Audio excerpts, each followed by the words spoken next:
So this is what the end of my life looks like, Grand Hierophant Vazur mused as his 4 eyes stared out the observation deck at the approaching human fleet, not in glorious battle against the unbelievers as the prophecies foretold, but cowering behind reinforced glass as primitive mammals prepare to exterminate us.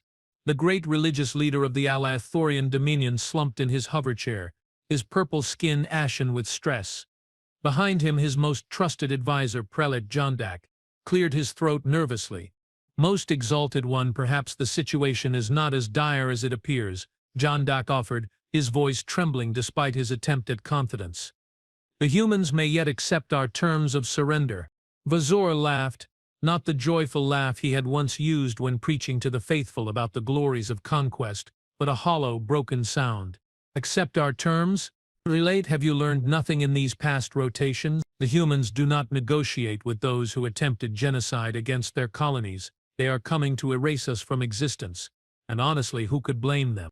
The Grand Hierophant gestured toward the tactical display showing the human armadas advance through the Corellian Passage, the last defensive line before reaching the Zalthorian homeworld. Dozens of red dots winked out in real time as the humans methodically destroyed the remaining Dominion warships.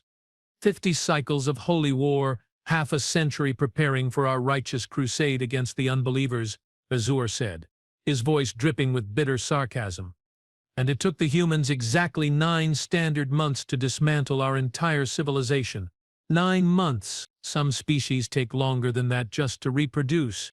Jondak fidgeted with his ceremonial collar. The High Command said the humans were militarily insignificant. Their technology was inferior, their world scattered and vulnerable.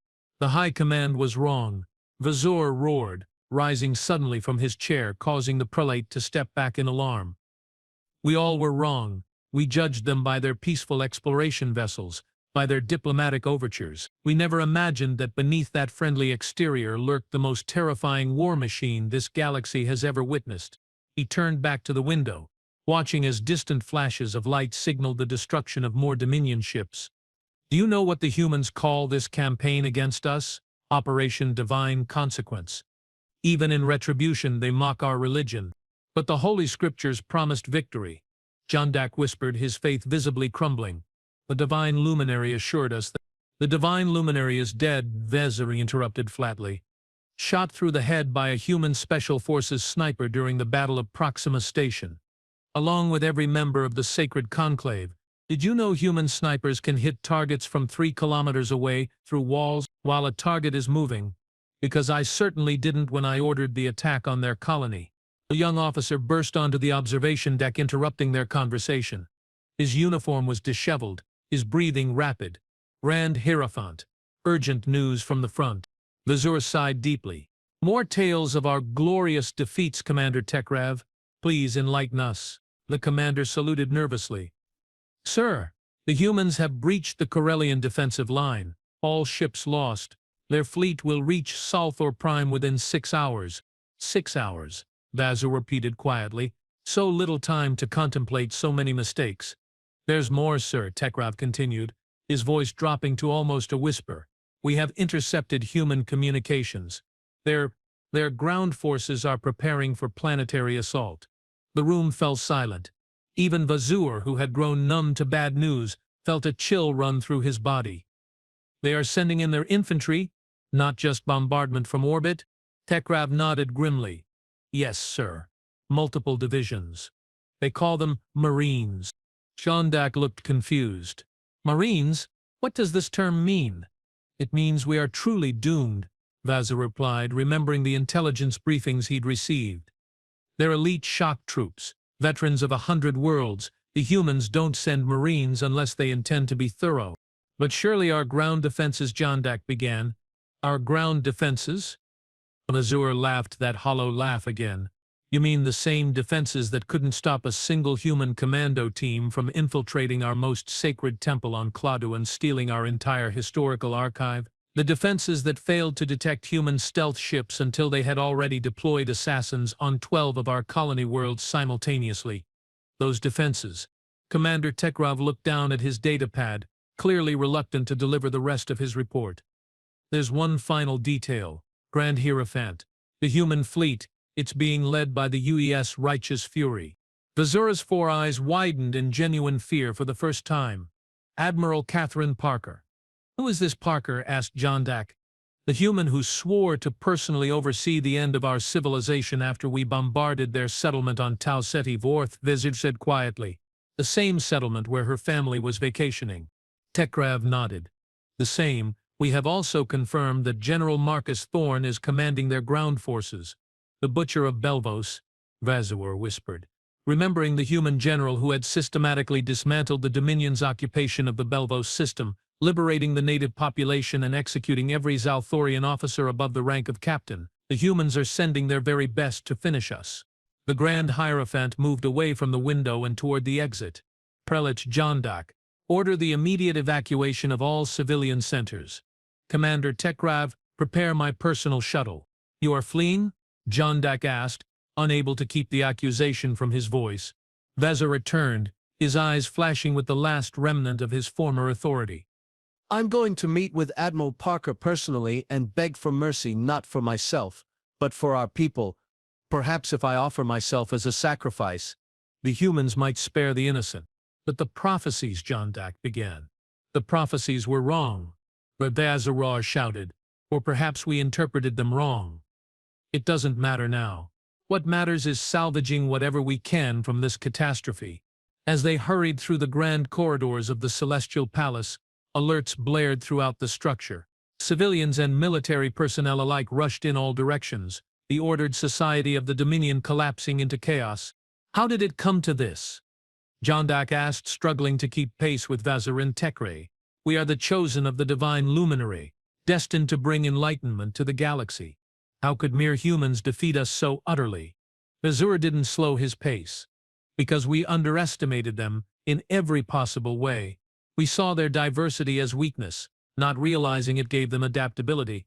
We saw their short lives as a disadvantage, not understanding it made them fearless. We thought their divided governance made them vulnerable, never imagining how quickly they could unite against a common threat. They reached the secure hangar where Vazur's personal shuttle waited.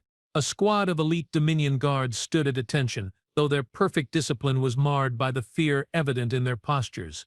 Guard Captain Malzur, Vazur acknowledged the leader. You understand the mission? The tall, battle-scarred Zalthorian nodded grimly.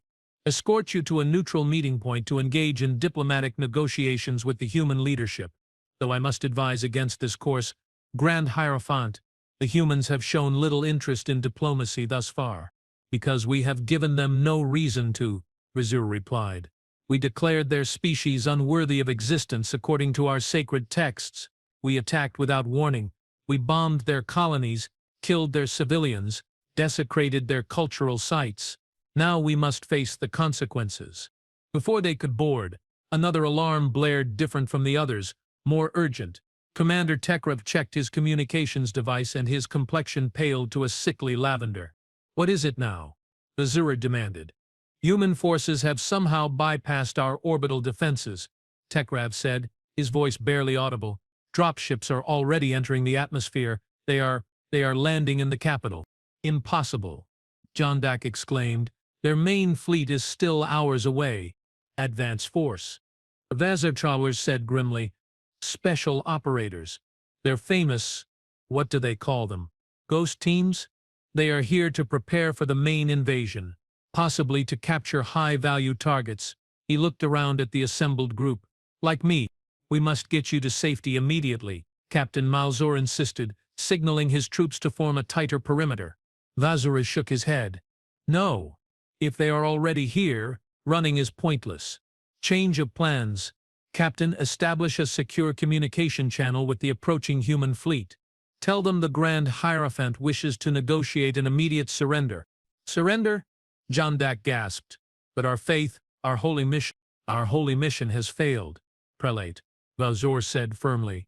Now my only mission is to prevent the complete annihilation of our species. Captain Malzur, proceed with. The massive doors to the hangar suddenly exploded inwards, sending debris flying across the chamber. Through the smoke and flames stepped 5 figures in sleek combat armor, their forms clearly human despite the advanced gear. Nobody move, shouted the lead figure in perfect Zalthorian. Hands where we can see them. This facility is now under the control of United Earth's Special Forces. The Dominion guards raised their weapons instinctively, but Vazur raised his hand. Stand down. All of you stand down immediately.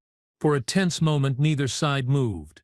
Then slowly, Captain Malzur ordered his troops to lower their weapons. The human commander approached, her helmet retracting to reveal a face that Vazur recognized immediately from intelligence briefings, Commander Samira Tehan, one of Earth's most decorated Special Forces officers. Grand Hierophant Vazur, she said, her tone neutral but with an undercurrent of controlled rage. By authority of the United Earth government, you are hereby placed under arrest for crimes against humanity, including but not limited to genocide, illegal planetary bombardment, use of prohibited weapons, and violations of the Galactic Sentient Rights Convention. Vazur bowed his head. I offer no resistance, Commander, but I request one thing before you take me prisoner. Tahan's eyes narrowed. You are not exactly in a position to make requests. Not for myself, Vazur clarified quickly. For my people, I wish to issue an immediate, unconditional surrender of all Dominion forces to prevent further bloodshed. Will your leaders accept this? The human commander studied him for a long moment. That decision is above my pay grade, Hierophant, but I will relay your offer to Admiral Parker. She gestured to one of her team who approached with restraints. As they secured Vazur's forearms, the Grand Hierophant turned to Jondak. Prelate, if I do not return, you must guide our people toward peace. The age of holy war is over. Perhaps the age of faith itself is over. Now we must learn humility. Jondak looked shattered, his entire worldview crumbling before him. What will become of us? That, Commander Tyan interjected, will depend on how quickly your military commanders stand down. Every minute they continue fighting, they are signing death warrants for more of your people. As the humans prepared to escort Vazur away, Commander Tekrov stepped forward. Wait, I have critical information about Dominion defense systems. Information that could save lives on both sides. Tahan regarded him skeptically. Is that right? The orbital defense grid can be deactivated from this facility, Tekrov explained hurriedly. I can do it, prevent more ships from being destroyed. The human commander considered this, then nodded to one of her team members. Lieutenant Frost, escort the commander to the control systems and verify his claims. If he tries anything, you know what to do.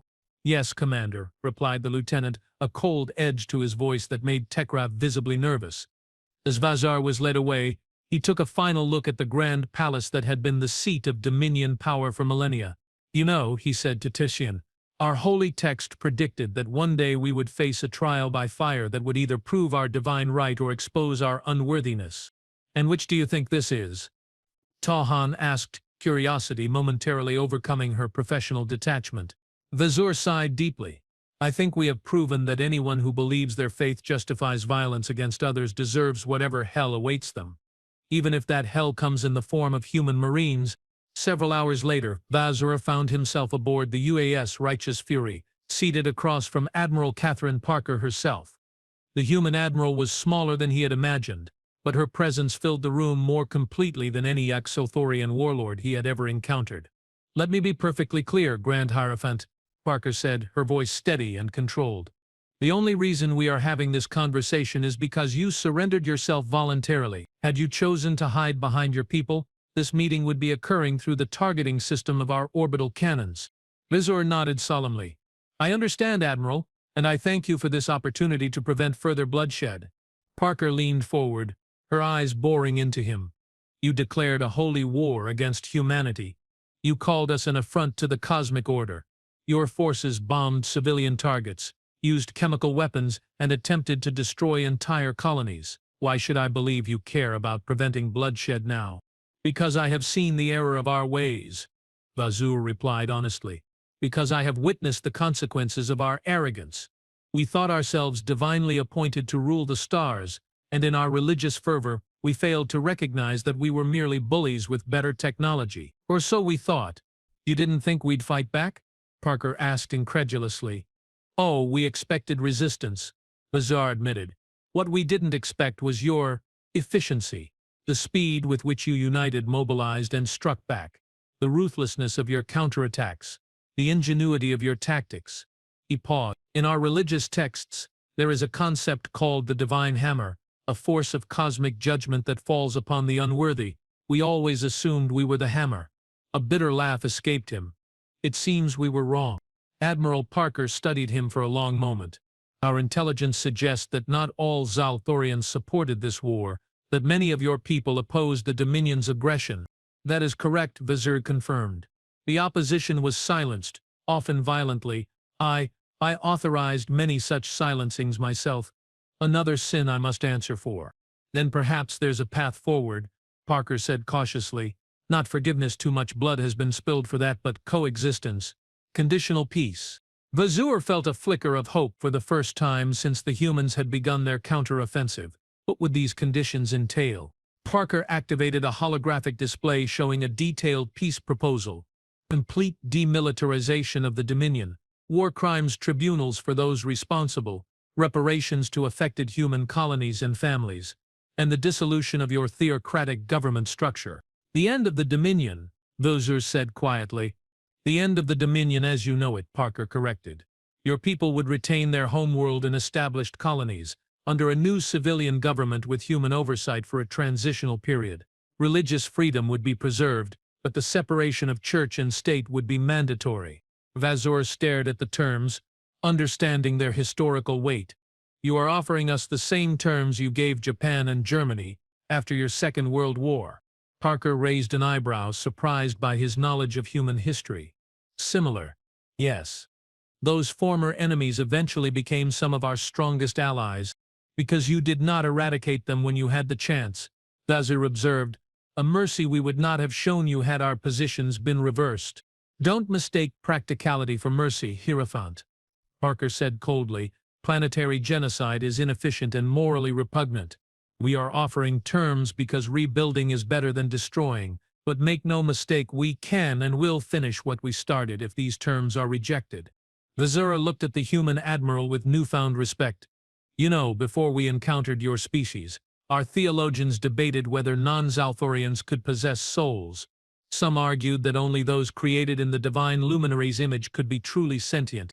And what do you believe now? Parker asked. I believe that if souls exist, they are not defined by biology or belief, Vizier answered. They are defined by choices. The choice to show restraint when vengeance is justified. The choice to offer peace when war would be easier. He gestured to the terms displayed before them. I accept these conditions, Admiral Parker, and will instruct all Dominion forces to stand down immediately. Parker nodded and stood up. Commander Tahan will escort you to a communication station where you can address your military leadership. After that, representatives from the United Earth government will arrive to begin the transition process. As Vizier was led away, he turned back to the Admiral. One question, if I may. Your species has only been in space for a few of your centuries. How did you develop such formidable military capabilities in so short a time? Parker's expression darkened. Because before we reached the stars, Grand Hierophant, we spent millennia fighting each other. Every weapon we have used against your forces was originally designed to kill other humans. Every tactic, every strategy refined through thousands of years of warfare against ourselves. A grim smile crossed her face. You declared a holy war against a species that has been perfecting the art of war since before your civilization began. Your divine mission never stood a chance. As Commander Tahan led him through the corridors of the human warship, Vizier observed the crew at work.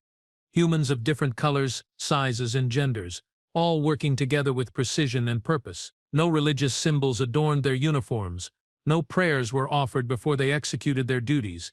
Yet there was something almost spiritual in their unity of purpose. Your people are remarkably diverse, Vizier commented to Tahan. That's our strength, she replied matter-of-factly. Different perspectives, different solutions. Evolution favors adaptability. They reached the communication center, where Vizier would deliver the order that would officially end the Holy War. Before beginning, he turned to Tahan. Commander, what will happen to me after the surrender? Tahan's expression remained professional but not unkind. You will stand trial for war crimes, as will other Dominion leaders. The evidence against you is substantial. Vizier nodded. As it should be. One cannot claim divine mandate for actions that bring only suffering, then escape the consequences when that mandate proves false. He straightened his posture, preparing to address his people. I am ready. As the communication systems connected him to all remaining Dominion forces throughout the galaxy, Vazur contemplated the humbling lesson humanity had taught his species. They had declared a holy war against what they believed was a weaker, inferior race, and instead had met humanity's hellfire. The transmission light blinked on. The Grand Hierophant of the Althorian Dominion took a deep breath and prepared to surrender to the species he had once condemned as unworthy of existence. The irony was not lost on him. Neither was the mercy being shown despite all his kind had done. Perhaps, he thought, there was something to learn from these humans after all. 5 years after the official surrender of the Althorian Dominion, former Grand Hierophant Vazur stepped out of his modest dwelling on the outskirts of what had once been the capital city. The morning air carried the scent of rebuilding construction polymer, freshly turned soil, and the distinct aroma of human coffee that had inexplicably become popular among Zalthorians, despite their different biology. "Good morning, Citizen Vazur," called out a human observer stationed nearby, part of the United Earth Transition Authority. "Lovely day, isn't it?" "Indeed it is." Observer Ramirez. Vazur replied with what passed for a Zalthorian smile. "The third sun is particularly bright today. A good omen, according to old traditions." Vazur no longer wore the ornate robes of the Grand Hierophant. His clothing was simple, practical, the standard dress of all Zalthorians since the reconstruction began. The only remnant of his former status was a small pendant around his neck, a personal memento rather than a religious symbol. "Mail for you," Ramirez said, handing over a digital tablet, including the notification about your upcoming tribunal date. Vazur accepted the tablet with a slight bow. "Thank you. I have been expecting it." After 5 years of investigations, testimonies, and evidence gathering, the War Crimes Tribunal was finally ready to judge the former leadership of the Dominion. Vazur had been granted conditional freedom during this time, partly due to his role in the surrender and partly because he had become valuable to the human authorities as they worked to understand Zalthorian culture and religion. As he scrolled through his messages, one caught his attention, a notification that today would bring a special visitor to his humble residence. Former prelate Jondak, now a professor at the new Zalthor Human Cultural Exchange University, would be arriving shortly with an important guest. Right on cue, a sleek transport vehicle approached, bearing the insignia of the university. Vazur straightened his posture out of old habit, then deliberately relaxed it again. Status and hierarchy meant little in the new Zalthorian society. The vehicle's doors slid open, and Jondak emerged, followed by a human woman whom Vazur recognized immediately, despite having only met her once before. "Admiral Parker," Vazur said, genuinely surprised. "Or should I say Governor Parker now?" Catherine Parker, former Admiral of the UES Righteous Fury and current transition governor of the Althorian Reconstruction Zone, approached with the same commanding presence she had displayed during their first meeting on her warship 5 years ago. "Citizen Vazur will do fine," she replied, extending her hand in the human greeting custom. "Thank you for agreeing to meet with me." Vazur awkwardly returned the handshake, still not entirely comfortable with the human ritual of physical contact between even casual acquaintances. "I was not aware I had a choice, but you are welcome nonetheless." Parker smiled slightly at his candor. "You have always had choices, Vazur, some better than others." Jondak, who had once been Vazur's most devoted follower, now regarded his former leader with complex emotions evident in all 4 of his eyes. "The governor wishes to discuss the upcoming memorial ceremony, and the tribunal, of course." "Please come inside," Vazur offered, leading them into his simple dwelling. The interior was sparsely decorated, with a few traditional Zalthorian artifacts sharing space with human-made furniture designed to accommodate both species comfortably. Once they were seated, with refreshments appropriate to each biology served, Parker came directly to the point. "In 3 days we will commemorate the 5th anniversary of the peace accord," she said. "Representatives from Earth and all affected colonies will attend. The Provisional Zalthorian government has requested that you speak at the ceremony." Vazur's 4 eyes blinked in succession, a sign of surprise. "Me?" "The face of the regime that attempted to exterminate humanity. Surely my presence would only cause pain to those who lost loved ones in our misguided crusade." "Actually," Jondak interjected, "it was the human representatives who suggested your participation." specifically the families of the victims. Now all four of Vazir's eyes blinked simultaneously. That is unexpected, is it? Parker asked, studying him carefully. You have spent the last 5 years cooperating fully with our investigations. You have publicly denounced the religious extremism that fueled the war. You have worked with our cultural teams to help prevent similar conflicts in the future. She paused. Some would say you have demonstrated genuine remorse. Remorse is an inadequate word, Vazir replied quietly. When one is responsible for atrocities justified by faith, only to discover that faith was perverted by pride and power, our remorse barely scratches the surface of such realization. Which is exactly why your voice needs to be heard, Parker said firmly, both at the memorial and at the tribunal. Vazir set down his drink. The tribunal? Yes. When does my judgment finally arrive? Next week, Parker confirmed. Though I suspect you have already judged yourself more harshly than any court could, the court cannot sentence me to what I truly deserve, Vazir said grimly. Eternal contemplation of my errors, perhaps. A fitting hell for one who claimed to speak for the divine. Jandak leaned forward. You still think in religious terms, Vazir, even after everything. Old habits, the former Hierophant admitted with a self-deprecating gesture. 5 years is not long enough to rewire the thinking of a lifetime, though humans have certainly accelerated the process. Speaking of which, Parker said, placing a data crystal on the table between them. This contains testimony from survivors of the colonies your forces attacked.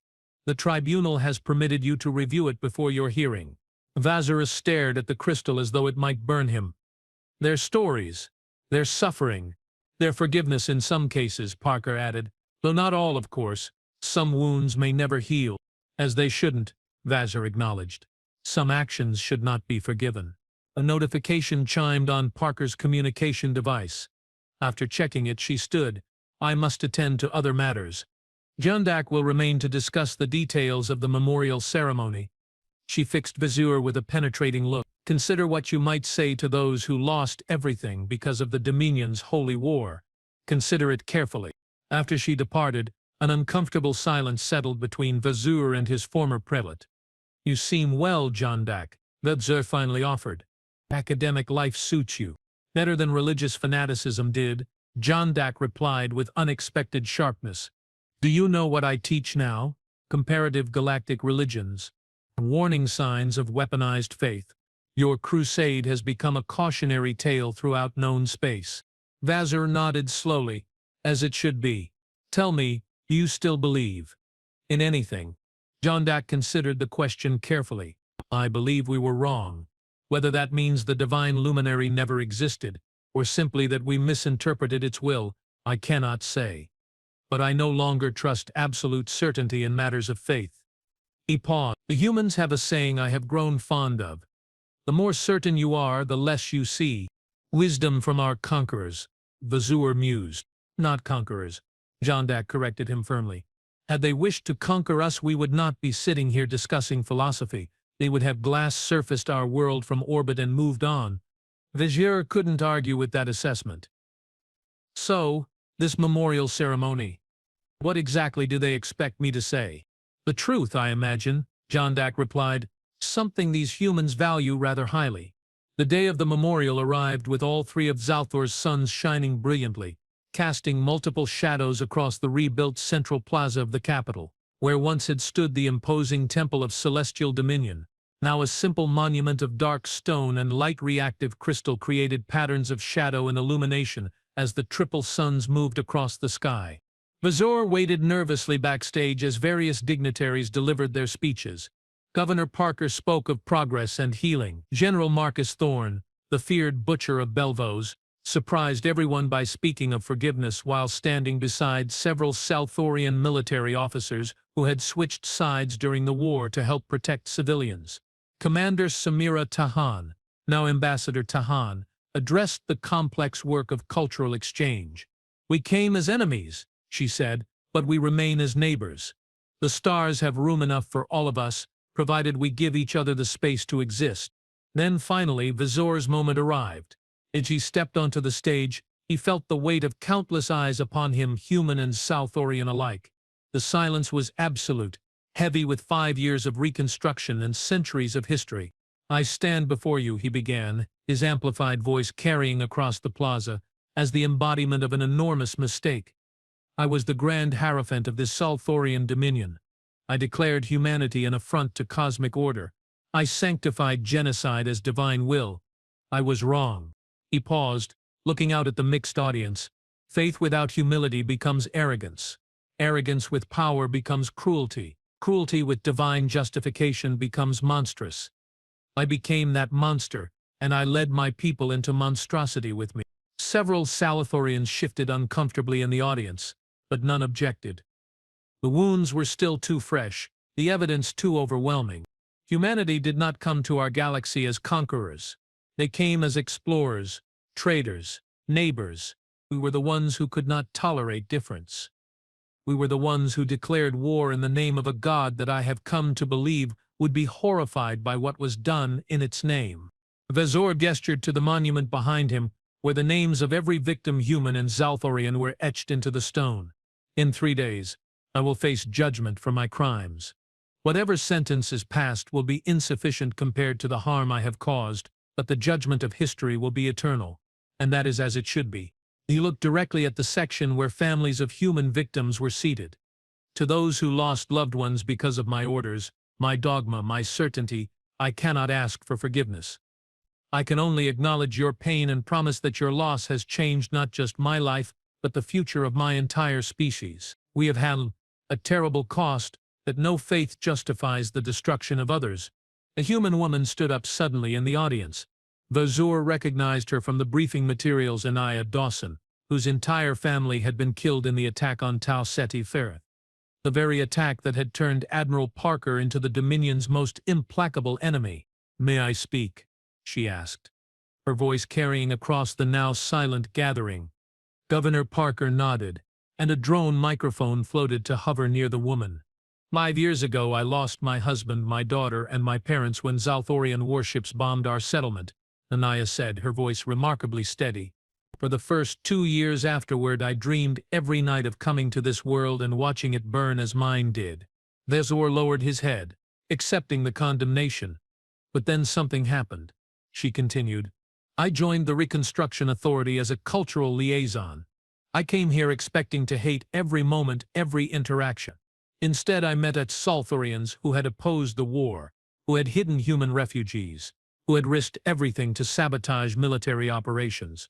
I met children who had been taught to fear and hate humans but were now curious and open-hearted." She looked directly at Vezor. "I won't say I forgive you personally. That's not mine to give. But I will say this. The path you have chosen since the surrender matters. The work you have done to dismantle the ideology that made this war possible matters. And most importantly, the Zalthorian children who will grow up without that poisonous certainty, they matter." She sat down to absolute silence, followed by a growing murmur of conversation among both species. Vezor stood frozen for a moment, then found his voice again. "Thank you, Miss Dawson, for that profound response. It is more than I deserve." As he prepared to continue, sudden commotion erupted at the edge of the plaza. Security personnel, both human and Zalthorian, rushed toward the disturbance. Governor Parker received an urgent communication, her expression darkening immediately. Commander Tahan sprinted to the stage. "We have an incident," she announced to the officials gathered there. "A radical group calling themselves True Believers has taken hostages at the new Interfaith Cultural Center. They are demanding the restoration of the Dominion and the expulsion of all humans from Zalthorian space." "Idiots," Vezor breathed. "Suicidal idiots." Parker turned to him. "Do you know these people?" "Not specifically, but I know the type," he replied grimly. "Hardliners who believe our defeat was merely a test of faith, not a repudiation of our entire belief system. They have been distributing underground manifestos, calling for a new holy war." "And how many followers do they have?" General Thorne asked, instantly shifting from ceremonial mode to tactical assessment. "Not many," Jondak answered, joining them on the stage. "A few thousand at most, spread across our former territories. Most Zalthorians have embraced the new reality, or at least accepted it. Tahan's communication device updated with new information. They are broadcasting their manifesto now, and she paused, looking directly at Vazur. "They are specifically demanding to speak with you. They are calling you a traitor to the divine luminary." Vazur closed all four of his eyes briefly. "Of course they are. This is a security issue now," General Thorne stated flatly. "We have protocols for terrorist actions during the transition period. Your protocols involve tactical teams and potentially lethal force," Vazir said, knowing the human military procedures well after 5 years of cooperation, which might be necessary but would also create martyrs for their cause. "What do you suggest?" Parker asked, studying him intently. "Let me speak with them," Vazir replied without hesitation. "Let me confront them with the reality of what our holy war truly was, what it cost us, what it revealed about the hollowness of our claims to divine favor." "Absolutely not," Thorne rejected immediately. "They'd kill you on sight. You are the symbol of everything they hate, the Hierophant who surrendered." "Perhaps," Vazir acknowledged, "but I'm also the only one who truly understands their mindset. I created it. After all," he turned to Parker, "Governor, this could be a chance to prevent history from repeating itself, to stop religious violence before it gains momentum again." Parker considered for a long moment, then nodded slowly. "We will establish a secure communication link. You can speak to them while our teams get into position, but you will not physically go there. Is that clear?" "Crystal clear," Governor Vazur agreed. Within minutes, a secure command center had been established in a building adjacent to the plaza. The memorial attendees had been safely evacuated, though news of the hostage situation was already spreading throughout the planet and beyond. The main screen showed thermal imaging of the cultural center where the extremists were holding approximately 30 hostages, a mix of humans and Salthorians who had been participating in an art exhibition celebrating 5 years of peace. "They have agreed to speak with you," Tahan informed Vazur, as technicians prepared the communication link. "Their leader identifies himself as Arbiter Korvan." Vazur's eyes widened slightly. "Korvan? Drax Korvan? You know him?" Parker asked sharply. "He was a minor temple official before the war," Vazir explained, particularly zealous in his interpretation of scripture. "When I began advocating for peaceful coexistence with newly discovered species, he accused me of heresy, the irony being, of course, that I later embraced the very extremism he had pushed for." The screen flickered, and a Salthorian face appeared, younger than Vazur, with facial scarring that suggested he had been in combat during the war. "The fallen Hierophant," Korvan sneered, his voice dripping with contempt. "How gracious of you to speak with those still faithful to the true path." "Arbiter Korvan," Vazur replied calmly. "I see you survived the war you helped instigate. A war we would have won had faith not faltered." Korvan shot back. "Had weak leaders like you not surrendered to the human vermin." Behind Vazur he heard General Thorne mutter something about tactical teams in position, but he focused entirely on the conversation. "Tell me, Arbiter, what exactly do you hope to accomplish today? The Dominion is gone. Our military has been disbanded. The humans could glass this entire planet from orbit if they chose to. What possible victory do you envision?" Korvan's face twisted into what passed for a smile among their species. "Martyrdom, if necessary. A spark to reignite the holy flame across our worlds. The divine luminary tests the faithful through adversity." "Ah, yes. The divine luminary." Vazur leaned closer to the screen. "Tell me, when was the last time you communed with our deity? Received divine guidance? Felt the cosmic presence that supposedly blessed our crusade?" Korvan hesitated momentarily, caught off guard by the question. "The faithful need no constant reassurance. Unlike you, we do not abandon our beliefs at the first sign of difficulty." "The first sign?" Vazura laughed bitterly. "Korvan, our entire fleet was destroyed. Our military leaders executed or imprisoned. Our holy texts examined and found to be historically manipulated by power-hungry hierophants, myself included, over centuries. This wasn't a sign. It was total repudiation. Lies spread by human propagandists." Korvan insisted. "Historical fact, confirmed by our own scholars," Vazura countered. "Did you know the original teachings of the divine luminary specifically forbade violence against other sentient species? That passage was deliberately removed 8 centuries ago during the Third Reformation." Korvan's expression flickered with uncertainty, quickly masked by renewed fervor. "Enough debate. We demand the immediate withdrawal of all human forces from Salthorian space. We demand the restoration of the temples. You demand what you cannot have, Azur interrupted firmly. But let me tell you what you can have. You can have the lives of your followers.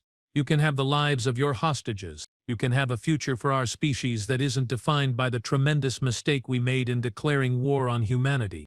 He gestured to the humans working nearby. Though Corvin couldn't see them through the one-way video link, the humans you so despise have shown more mercy than we ever would have in their position. They defeated us utterly, then helped us rebuild. They could have eradicated our species. They had both the capability and the justification, but instead they chose coexistence. Vazir leaned forward, his voice dropping lower. Do you know what I discovered in 5 years of working with humans, Corvin? They are not the soulless abominations our doctrine claimed. They are not even particularly vengeful, despite what we did to them.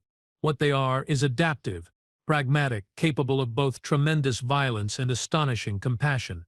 Pretty words from a collaborator, Corvin spat.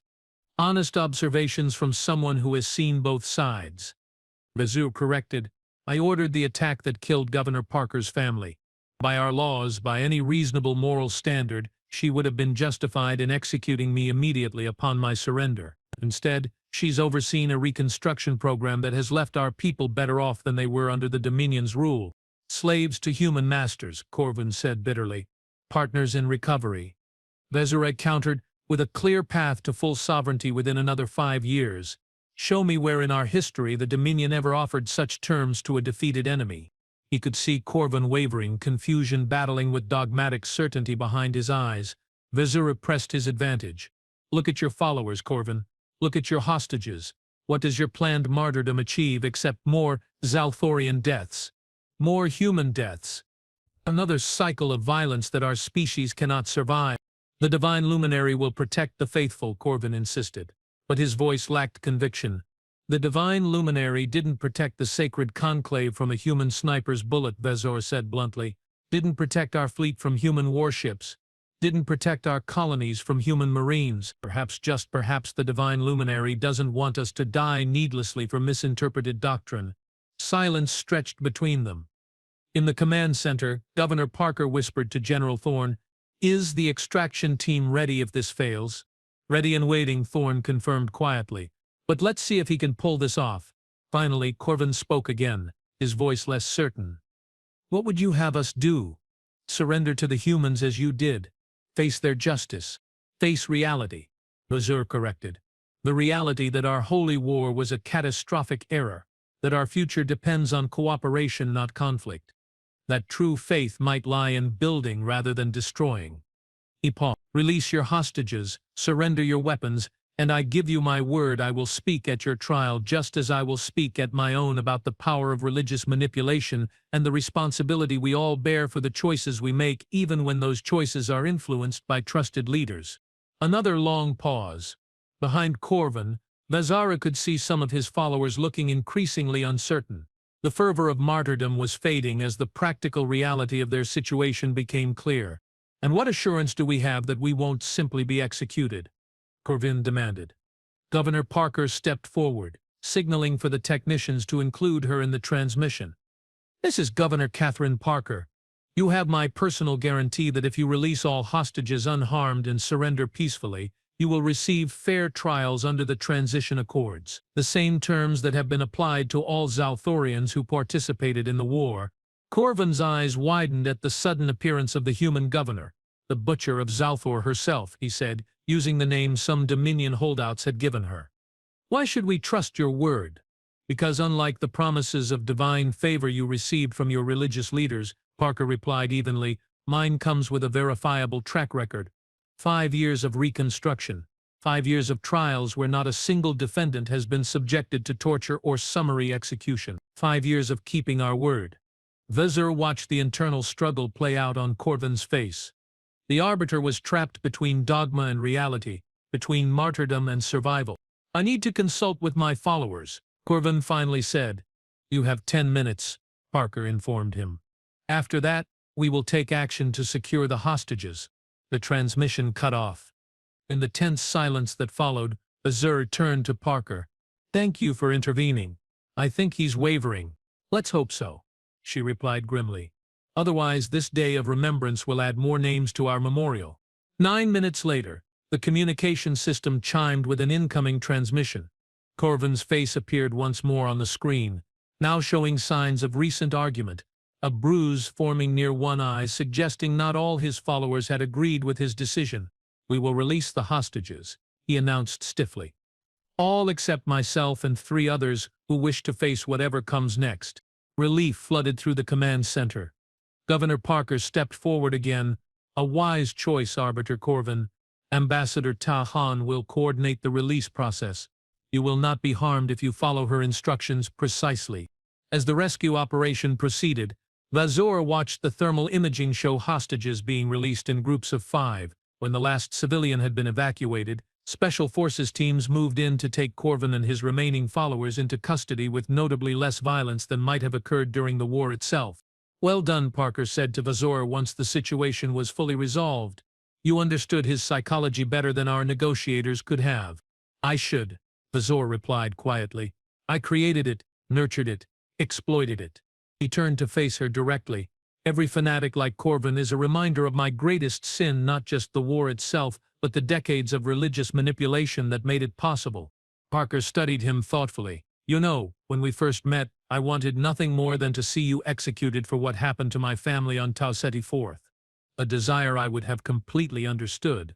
Vazor acknowledged.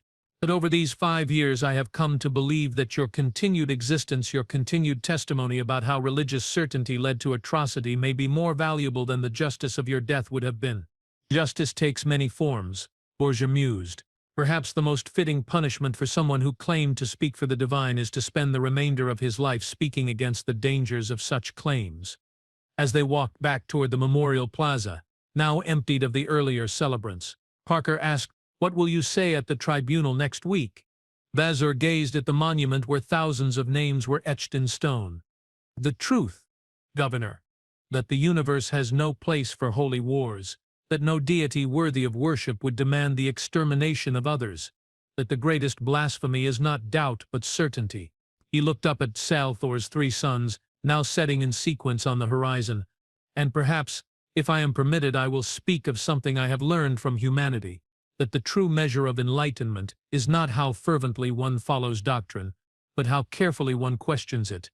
As darkness fell on the 5th anniversary of the end of the Holy War, the monument's crystal elements began to glow with stored solar energy, illuminating the names of those lost to religious violence. Among the watching figures, human and Zalthorian alike, there was no talk of gods or cosmic order or divine right, only quiet contemplation of a simple truth that had cost too many lives to learn, that the stars held room enough for all if only they could set aside the deadly certainty that they alone deserved to claim them.